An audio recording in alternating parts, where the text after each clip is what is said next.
राजकारणी मराठा आरक्षणाचा मुद्दा कितपत सिरियसली गांभीर्याने घेत आहेत हे मुख्यमंत्री एकनाथ शिंदे यांच्या एका वक्तव्यावरून आपल्याला लक्षात येईल. हे प्रातिनिधिक स्वरूपात आहे. एकनाथ शिंदे काय म्हणाले? सर्वपक्षीय बैठक झाल्यानंतर पत्रकार परिषद आयोजित करण्यात आली होती. त्याच्यानंतर ते तिथं आले आणि ते बाकीचे आपले जे डाव्या उजव्या बाजूला दोन उपमुख्यमंत्री त्यांना असं म्हणाले की काय नाही, आपण आपलं बोलायचं, जे काही सांगायचं ते सांगायचं, मोकळं व्हायचं आणि निघून जायचं. लगेच अजितदादा पवार यांनी होकार भरला आणि देवेंद्र फडणवीस यांनी माईक चालू आहे याची जाणीव करून दिली. कारण देवेंद्र फडणवीस हे कसे सुपर सीएम आहे.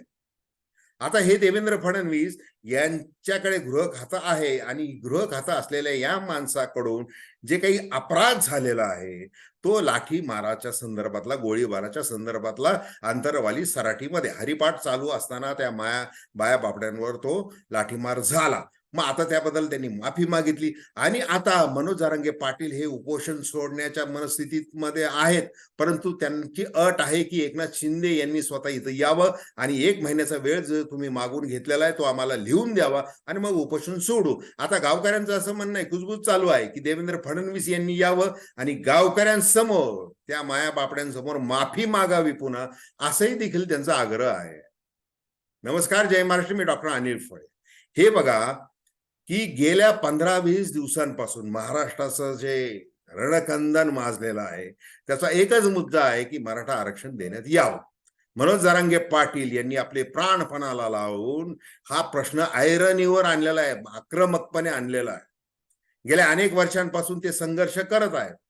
मग आता तो संघर्ष, त्यांचा अभ्यास, त्यांच्याकडे असलेली फौज, ही सगळी जी आहे त्यांनी अभ्यास करून ही शेवटी मागणी रेटून धरलेली आहे, जी आता सर्वोच्च न्यायालयामध्ये कितपत टिकणार आहे आणि सर्वोच्च न्यायालयामध्ये टिकावं यासाठी मुख्यमंत्री एकनाथ शिंदे, देवेंद्र फडणवीस आणि अजित पवार हे पंतप्रधान नरेंद्र मोदी यांना कितपत गळ घालू शकतील आणि विशेष अधिवेशनामध्ये त्याचा ठराव कसा मंजूर केला जाईल किंवा जी क्युरेटिव्ह पिटिशन, जी फेरविचार याचिका जी सुप्रीम कोर्टामध्ये दाखल करण्यात येणार आहे, तर त्याच्यामध्ये मागासवर्गीय आयोग आणि बाकीचं सगळं म्हणणं आणि मग मराठा समाज हा सामाजिक दृष्ट्या कसा मागासलेला आहे, त्याच्यामुळे आरक्षणाची कशी गरज आहे, हे सगळं सांगितलं जाणार आहे.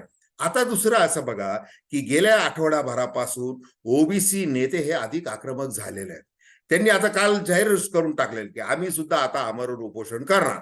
कारण की तुम्ही आता जर 30 दिवसांमध्ये मराठ्यांना आरक्षण देणार म्हणजे सरसकट त्यांना कुणबी ठरवणार, म्हणजे आमच्या ताटातलं काढून घेणार. कारण की तुम्हाला 50% मर्यादा ही काही ओलांडता येणार नाही. त्याच्यामुळे हा सगळा गुंता निर्माण झालेला आहे, कायदेशीर गुंता निर्माण झालेला आहे, सामाजिक गुंता निर्माण झालेला आहे आणि राजकीय गुंता निर्माण झालेला आहे, जो नेहमीच असतो. मग हा राजकीय गुंता कसा आहे, हा सगळ्यांना सुखकारक वाटतोय. मग त्याच्यामध्ये सगळ्या पक्षांचे लोक आले, शरद पवार आले, उद्धव ठाकरे आले, तुमचे विजय वडेट्टीवार आले, देवेंद्र फडणवीस आले, एकनाथ शिंदे आले, अजित पवार आले. सगळ्यांना काही कोणाला काही घेणं देणं नाही. यांनी त्याच्या डोक्यावर फॉलायचं, म्हणजे ब्लेम गेम करत राहायचं. म्हणजे आता जसं काल आपण बोललो की अजितदादा पवार आणि एकनाथ शिंदे हे उद्धव ठाकरे यांच्या बरोबर होते निवेदन द्यायला, ज्यावेळेला सुप्रीम कोर्टाचा निकाल विरोधात गेला त्यावेळेला. आणि इकडे देवेंद्र फडणवीस हे आता यांनी कसं आहे, आपले हात झटकून टाकलेले आहे की मी दिलं होतं, यांना टिकवता आलं नाही, आता मी काय करू. आणि शासन आपल्या दारीमध्ये काही अडथळा नको म्हणून पोलिसांनी जे काही केलं लाठीमार, तो आता माझ्या अंगलट आलेला आहे, त्याच्यामुळे मला काही हे करू नका. त्यांचे म्हणजे त्यांनी आता कसं आहे, हाताची घडी तोंडावर बोट, म्हणजे ते संस्कार क्षम नेते. आणि इतके वर्ष ज्या वेळेला शांततेचं आंदोलन सुरू होतं त्यावेळेला काहीही झालं नाही आणि एका उपोषणाच्या वेळेला जो लाठीमार झाला तो अतिशय जखमी करून गेलेला आहे संपूर्ण मराठा समाजाला. त्यामुळे पूर्ण महाराष्ट्रामध्ये तालुका पातळीवर, गाव पातळीवर, जिल्हा पातळीवर मोठमोठी आंदोलनं सुरू आहेत आणि आता या आंदोलनामध्ये हिंसा करू नये, अहिंसक पद्धतीने आपलं आंदोलन करावं असं मनोज जरांगे पाटील असं म्हणत आहे. आणि त्यांना आता कसं आहे की संभाजी भिडे येऊन गेले, हे येऊन गेले, ते येऊन गेले, उदय सामंत नवीन मंत्री आज एक आले, त्यांनी सांगितलं की आता ते हे घ्या, बोला. मग 5-7 मिनिटं जरांगे पाटील बोलले मुख्यमंत्र्यांशी आणि त्यांनी बाईट दिला पत्रकारांना की आता जर मुख्यमंत्री माझं उपोषण सोडवायला आले आणि 30 दिवसांमध्ये मराठा आरक्षण देऊ असं त्यांनी लिहून दिलं तर आमचा आत्मविश्वास वाढणार आहे असं ते म्हटलेले.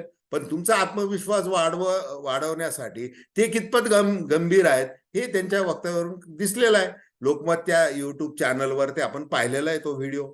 तर त्याच्यामध्ये असं एक लक्षात आलेलं आहे बघा की आता मुख्यमंत्री एकनाथ शिंदे यांनी जो काही शब्द दिलेला आहे तो त्यांना पाळावाच लागणार आहे. अशा दृष्टीने ते नेमकी कोणती पावले उचलतात हे आता बघणं हे औत्सुक्याचं आहे.